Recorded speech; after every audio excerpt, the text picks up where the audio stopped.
আবু ইদখারি লুহুমিল আদাহি, কোরবানির গোশত জমা রাখা, সঞ্চয় রাখার বাব। সুবহানাল্লাহ বলবেন না? আমার নবীজির হাদিস এসেছে 3 দিনের বেশি গোশত খাওয়া যাবে না। এখন হুজুর বলতেছেন হাদিস চলে এসেছে। কি হাদিস দেখেন, হাদিসটা বলে যায়, হাদাসানা আবু বকর ইবনে আবি শাইবা রাহমাতুল্লাহ আলাইহি। আবু বকর ইবনে আবি শাইবা মানে মুসান্নাফ ইবনে আবি শাইবার লেখক, 27 খণ্ডে এই কিতাব, এই কিতাবে লাখ লাখ হাদিস রয়েছে। সুবহানাল্লাহ বলবেন না? যিনি ইমাম বুখারীর দাদা পীর, সুবহানাল্লাহ বলেন। এরা খালি সিয়াসাত্তার চিনে, কিন্তু সিয়াসাত্তার দাদা আব্বাক চিনে না। কষ্ট দিচ্ছি আপনাদের? حدثنا أبو بكر بن أبي شيبة رحمة الله عليه قال حدثنا وكيع رحمة الله عليه عن سفيان عن عبد الرحمن ابن عباس عن عبد الرحمن ابن عائس رحمة الله عليه। নোক্তা হবে দুইটা, দিয়েছে একটা, যার কারণে বা হয়ে গেছে, এখানে নোক্তা দুইটা হবে। আইস, আব্দুর রহমান ইবনে আইস রহমতুল্লাহ আলাই, আন আব্দুল আলা আন খালিদিল হিজাই আন আবিল মালিহি রহমতুল্লাহ আলাই, আন নুবাইশাতা রহমতুল্লাহ, আন নুবাইশাতা, এটা একজন সাহাবী, আন নুবাইশাতা রাদিয়াল্লাহু তাআলা আনহু আন্না রাসূলুল্লাহ সাল্লাল্লাহু আলাইহি ওয়াসাল্লাম ক্বালা কুনতু নাহাইতুকুম কুনতু ক্বালা রাসূলুল্লাহ সাল্লাল্লাহু আলাইহি ওয়াসাল্লাম বললেন, কুনতু নাহাইতুকুম, আমি তোমাদেরকে নিষেধ করেছিলাম। বুঝতে পারতেছেন আপনারা? কুনতু নাহাইতুকুম, আমি তোমাদেরকে নিষেধ করেছিলাম, আন লুহুমিল আদাহি, কুরবানির গোশত বেশি দিন জমা রাখার ক্ষেত্রে আমি নিষেধ করেছিলাম। সেই সময় গরিবদের অভাব ছিল, অভাবীদের কাছে দান করার জন্য বলেছিলাম।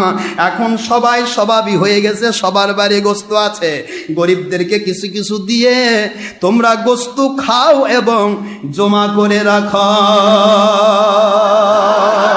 আল্লাহু আকবার, জোরে বলুন। নাহাইতুকুম ক্বালা রাসূলুল্লাহ সাল্লাল্লাহু আলাইহি ওয়াসাল্লাম, তিনি বলেন, কুনতু নাহাইতুকুম, আমি নিষেধ করেছিলাম, আম লুহুমিল আদাহি, কুরবানির গোশত জমা রাখতে, ফাওকা সালাসাতা আইয়াম, 3 দিনের বেশি জমা রাখতে নিষেধ করেছিলাম। আইয়ামিন ফাকুলু, এখন আমি অর্ডার করছি, আগের হুকুম বাতিল করে দিলাম, আগের হুকুম মানসুখ করে দিলাম। হাদিস হাদিসই থাকবে, হুকুম বাতিল হয়ে যাবে, হাদিসের পাতা দখল করে থাকবে।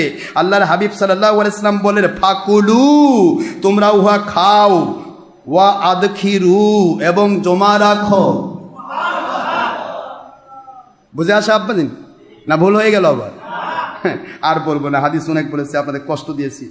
এই হাদিসের নাম্বার 3159 নম্বর হাদিস, ইবনে মাজাহ শরীফের 228 পৃষ্ঠা আরবি ভলিউম, 3159 নম্বর হাদিস। মনে থাকবে এই হাদিস। পরবর্তী হাদিসটা বলে দেই, দেখেন হাদিসটা, পরের হাদিসটা কি বলে, হাদাসানা, এটা 3160 নম্বর হাদিস, 3160 নম্বর হাদিস। হাদাসানা আবু বকর ইবনে আবি শাইবা রাহমাতুল্লাহ আলাইহি ক্বালা হাদাসানা আব্দুল আলা ইবনে আব্দুল আলা রাহমাতুল্লাহ আলাইহি আন খালিদিল হিজাই আন ইবনুল মালিহি আন নুবাইশাতা আন্না রাসূলুল্লাহ সাল্লাল্লাহু আলাইহি ওয়াসাল্লাম ক্বালা কুনতু নাহাইতুকুম আন লুহুমিল আদাহি ফাওকা সালাসাতি আইয়ামিন ফাকুলু ওয়া আদখিরু।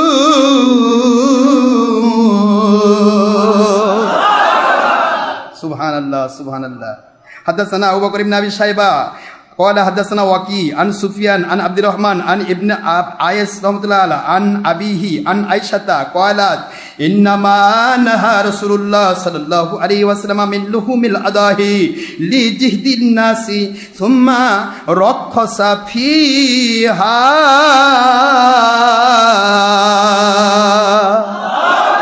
আয়েশা রাদিয়াল্লাহু তাআলা আনহা বলেন, এটা হলো 3159 নম্বর হাদিস, 3160 নম্বর হাদিস, ইবনে মাজাহ 228 নম্বর পৃষ্ঠার হাদিস।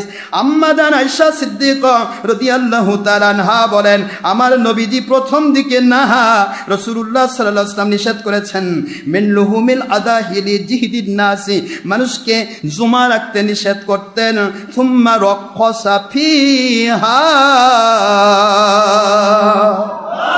এরপরে আমার নবীজি তা নিষেধটা রদ করে দিয়েছেন, রক্ষাস করে দিয়েছেন, রদ করে দিয়েছেন। এখন থেকে গোশত খেতেও পারবে, জমাও রাখতে পারবে। সুবহানাল্লাহ।